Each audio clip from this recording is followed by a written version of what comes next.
Buenos días, Presidenta. Elia Cruz de La Hoguera. Primero quisiera abordar los temas de la relación con Estados Unidos. Ayer el presidente nuevamente sostiene que los aranceles van, pero además hace énfasis en decir que conforme a lo acordado. ¿Cuál es su opinión sobre eso? Porque teníamos entendido que lo acordado era la suspensión, ¿no? Sí, hay que revisar todo lo que dice el presidente Trump. Por eso siempre digo que hay que tener cabeza fría y no tomar las frases aisladas. Evidentemente tiene que cerrarse el acuerdo esta semana. El martes es la fecha de hoy en 8, es justamente la fecha que planteamos que se cierra este periodo de suspensión que se pactó en aquella llamada telefónica, hasta el 4 de marzo. Si uno escucha lo que dice el presidente Trump, sí habla de México y Canadá, pero continúa él hablando y las últimas declaraciones que ha habido, claro, repito, tenemos que llegar a un acuerdo, pero vale la pena recuperar toda la declaración. Habla de lo que él llama la reciprocidad en los aranceles, en las tarifas. ¿Qué quiere decir eso? Lo que él plantea es que si un país pone impuestos a las importaciones, a las exportaciones o importaciones dependiendo, es decir, si los productos norteamericanos al entrar a Europa tienen un impuesto, una tarifa, pues entonces él dice en reciprocidad Estados Unidos le va a poner una tarifa. Nosotros no tenemos ninguna tarifa entre Estados Unidos y México.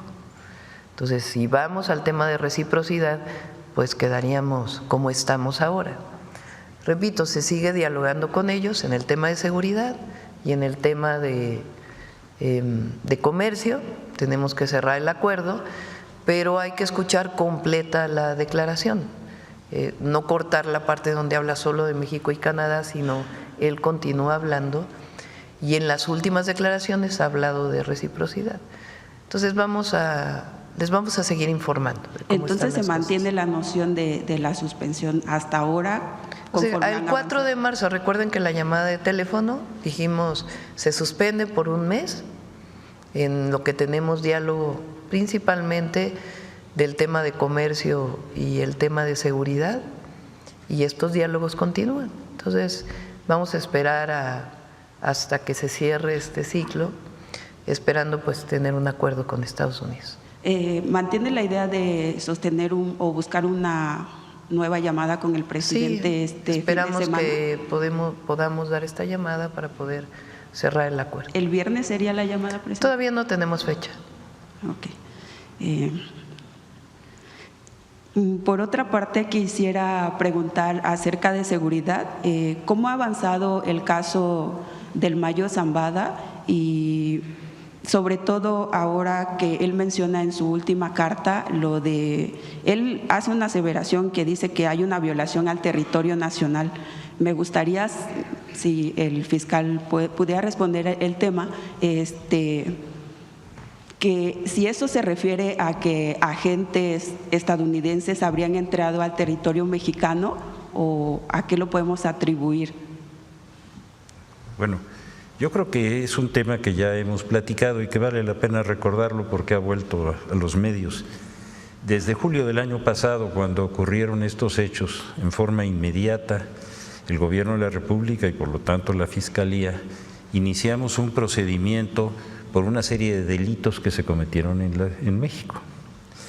El delito de secuestro, el delito de transporte ilegal de una persona en contra de su voluntad. Todas estas conductas están sancionadas, pero no solamente iniciamos ese procedimiento del cual ya hemos hablado, sino que hicimos algo que en este momento me llama mucho la atención porque fue público y también lo dimos a conocer.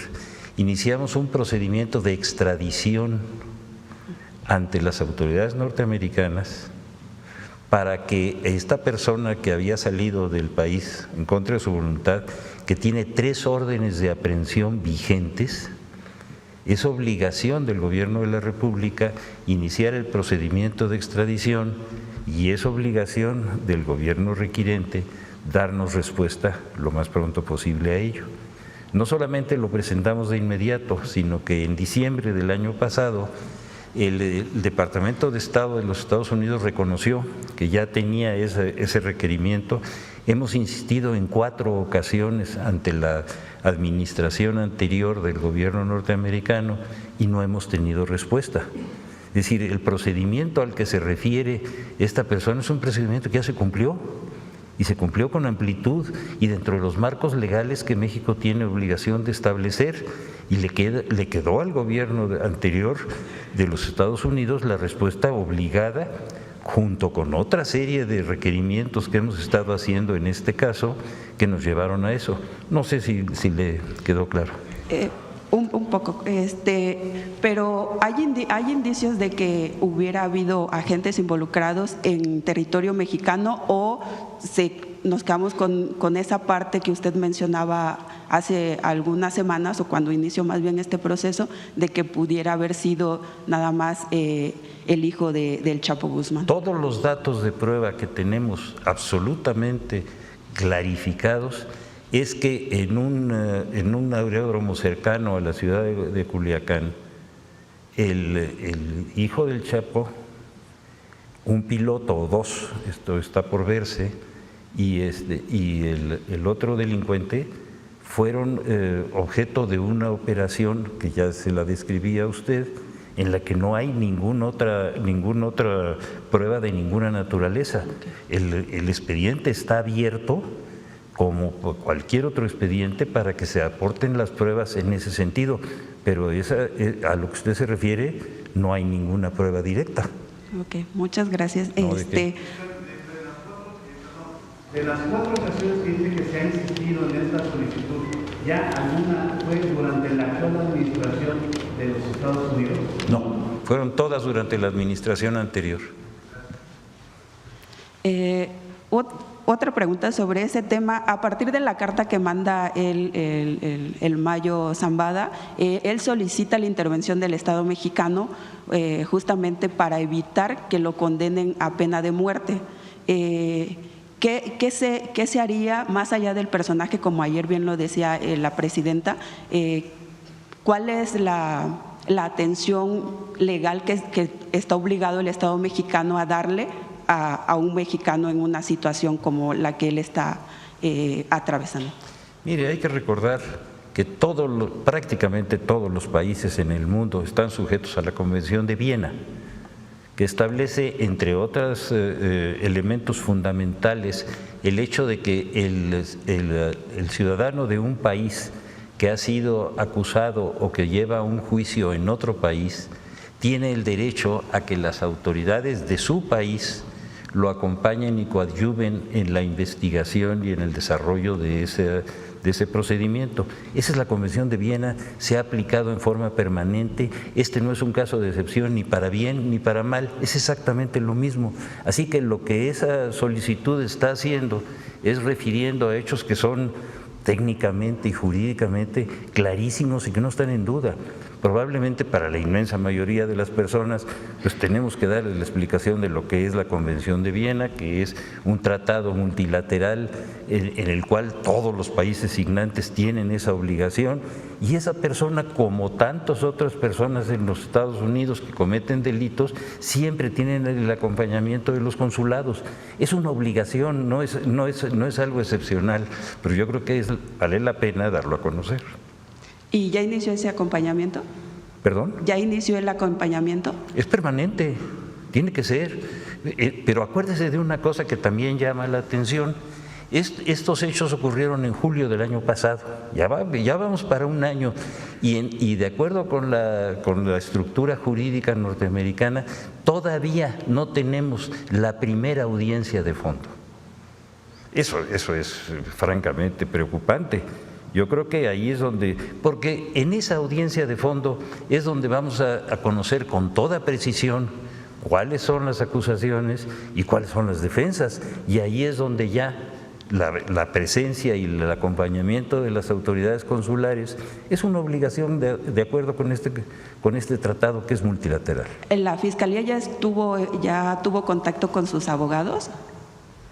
No veo para qué en este momento. Lo que necesitamos es que primero se cumpla la solicitud de extradición para que podamos cumplir con las órdenes de aprehensión, y si después hay otra solicitud de extradición por parte del gobierno de los Estados Unidos, también la atenderemos. Pero tenemos que ser muy claros en esto, porque si no se convierte en una cantidad de informes que no se sustentan y que tenemos que aclarar. Muchas gracias, fiscal. A usted. ¿Por qué no aprovechamos que está aquí el fiscal? Ahora que habló de extradiciones, ¿por qué no comenta usted de todos los problemas que tenemos con los jueces ¿Cómo no? relacionados con las extradiciones?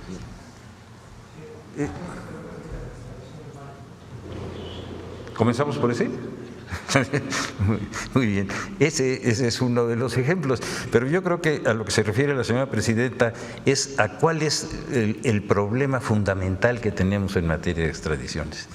La materia de extradiciones se sustenta en dos leyes: primero, en los códigos penales en razón de los delitos y en la ley de extradiciones. La ley de extradiciones establece con toda claridad que el Estado requirente es el que presenta ante la Secretaría de Relaciones de México o su homólogo en cualquier país la solicitud correspondiente.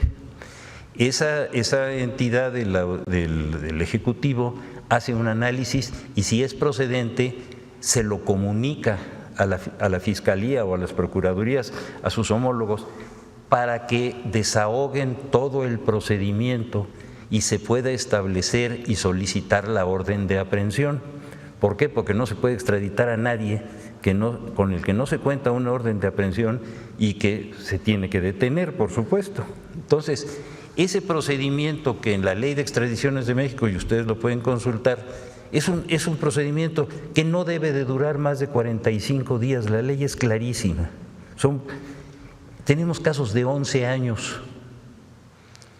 Es decir, es lo más ridículo y desproporcionado que ustedes se puedan imaginar. En el caso del Z40 y Z42 son 8 y 11 años los que han estado echando para atrás las audiencias, y todo el argumento, todo, es que dicen ellos que ellos no son ellos, que ellos son otros. Cuando tenemos todos los procedimientos con las fotografías, con los datos señalados, con todo. Y para que se pueda desahogar esa diligencia, han hecho uso ante los jueces, y los jueces lo han aceptado, los razonamientos y las excusas más absurdas y más desproporcionadas que ustedes se puedan imaginar. Es decir, nos han convertido eso en un territorio de una evidencia que es verdaderamente vergonzosa.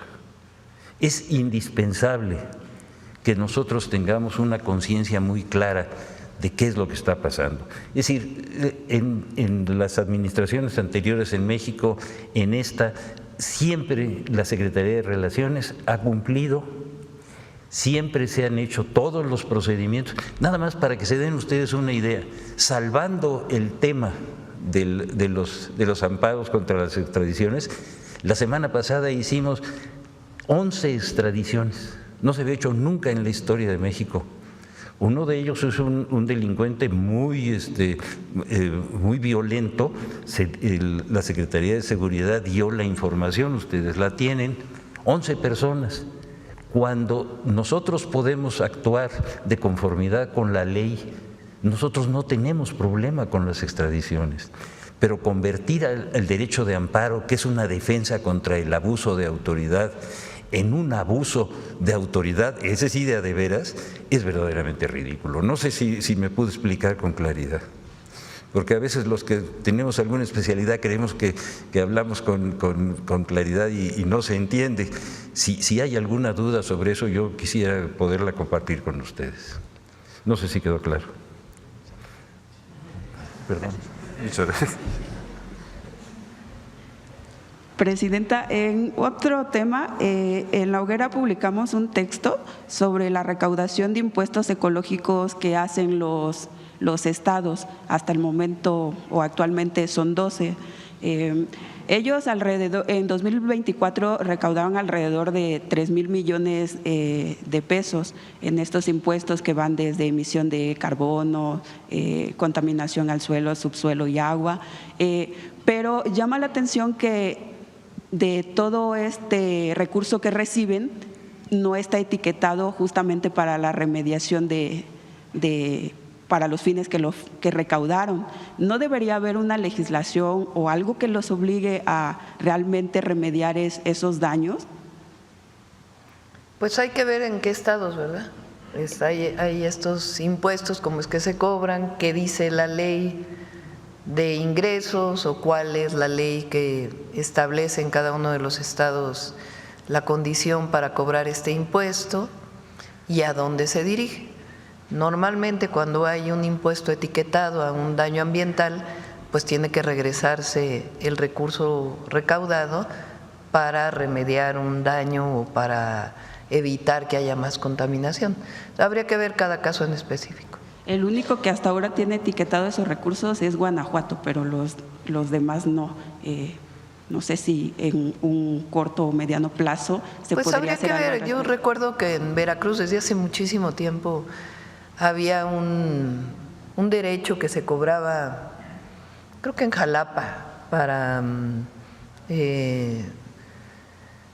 servicios ambientales, y sí se le regresaba a los propietarios de las tierras para que conservaran su territorio. Entonces, si te parece, pues le comentamos a Alicia Bárcenas, la secretaria de Semarnat, para que haga una revisión de estos impuestos o derechos que se cobran en los estados y cuál es el uso que se le está dando. Muchas gracias. Y nada más una última, Presidenta.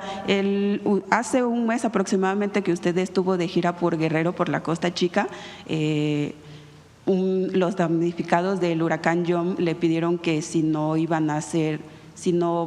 regresaban a hacer un censo o al menos una supervisión de los daños que ellos habían tenido.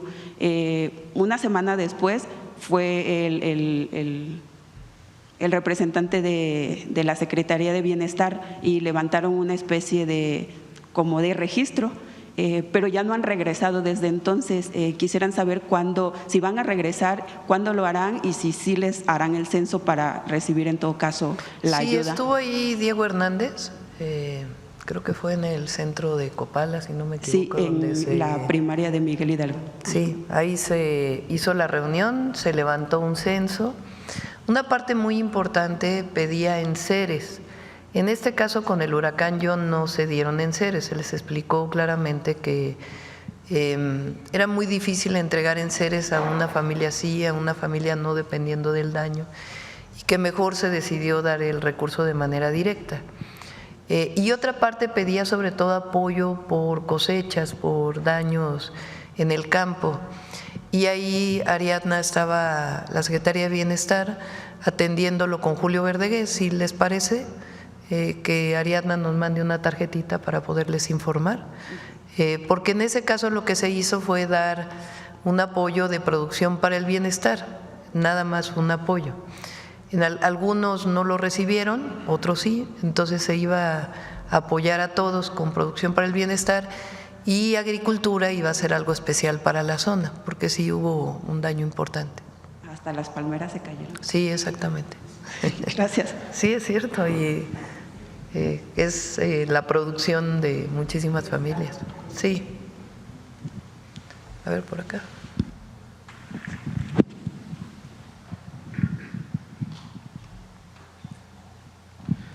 Hola, muy buenos días, Presidenta, muy buenos días a todos. En primer lugar, preguntarle a usted o al secretario de Seguridad, Omar García Harfuch, ¿qué tan cerca han estado las fuerzas federales, el propio Gabinete de Seguridad, de la detención de Iván Archibaldo Guzmán, el líder de la facción de los Chapitos? ¿Quieres contestar? Gracias. Más que qué tan cerca, si me permiten, han sido una serie de acciones por parte de las últimas 3 fueron encabezadas por la Secretaría de la Defensa Nacional, por el Ejército Mexicano. La primera fue la detención, estoy hablando de las más recientes porque ha habido de octubre a la fecha pues muchísimos aseguramientos, detenciones, bueno, como lo presentamos simplemente en el estado de Sinaloa, de octubre a la fecha van 900 detenidos, pero en las últimas 3 acciones que son directamente del objetivo a quien usted hace referencia, fue primero la del piloto, segunda la de Insunza N y tercera la de este sujeto, el 200, que era su jefe de seguridad. Sin embargo, estas 3 son las que más han resaltado en medios, pero todos los días ha habido detenciones y aseguramientos. Hoy en la madrugada también por parte de Sedena hubo una acción en Culiacán donde hay personas aseguradas y es un reforzamiento continuo. Más que cerca o lejos, es un debilitamiento constante a las estructuras delictivas con una finalidad, que no generen violencia. Esto sea la violencia que ellos mismos desencadenaron en la entidad, pues es el gobierno de México quien está todos los días con aseguramientos y detenciones para que esta violencia disminuya. Secretario, ¿se podría hablar de que el cerco o el principal círculo del Chapito está muy cerca el gabinete de seguridad de ellos? Lo que podemos decir es que ha habido un debilitamiento constante, no solo a esta organización, sino también a la otra facción que no son de los Chapitos, sino de los Mayos. Constantemente ha habido detenciones de los 2 grupos y de otros más, como el aseguramiento de fentanilo también de otras facciones dentro de Sinaloa. ¿Qué reporte hay acerca del hallazgo de un túnel el día de ayer en Culiacán, en la zona precisamente de Tierra Blanca? Bueno, ha habido aseguramientos de propiedades que tienen algunos, digamos, más que túneles, sí, tipo pasadizos. También se están haciendo acciones con la Fiscalía General de la República para continuar asegurando estas casas. Sí hay algunas casas que tienen túneles o digamos, otras rutas de escape. Se hablaba que este era de aproximadamente 700 metros, ¿es correcto? No tengo el dato exacto, pero se lo precisamos con todo gusto. ¿Es común el hallazgo de túneles en estos momentos? En el estado de Sinaloa desde hace ya algunos años es común que se aseguren casas con pasadizos o túneles de este tipo. Ok, secretario, en las llamadas telefónicas que ha tenido en los últimos días con funcionarios de alto nivel de los Estados Unidos, ¿qué le dicen, qué alcances tiene esta designación de los cárteles, de los 6 cárteles mexicanos como grupos terroristas? Bueno, en la llamada que tuve con la Secretaria de Seguridad de Estados Unidos, por instrucciones de la presidenta, se le informó de los 4 ejes de la estrategia de seguridad que se lleva a cabo, de estos aseguramientos que se hacen, de las operaciones de alto impacto y de las organizaciones criminales que hay en México. Se les ha compartido también información, así como también ellos han compartido, para lograr la desarticulación de estas mismas. Específicamente de los alcances de esta designación, ¿no se habló en estas conversaciones? Para nosotros no tiene, o sea, ellos los pueden designar en su país como quieran. Para nosotros ya eran organizaciones que desde antes eran prioridad para nosotros.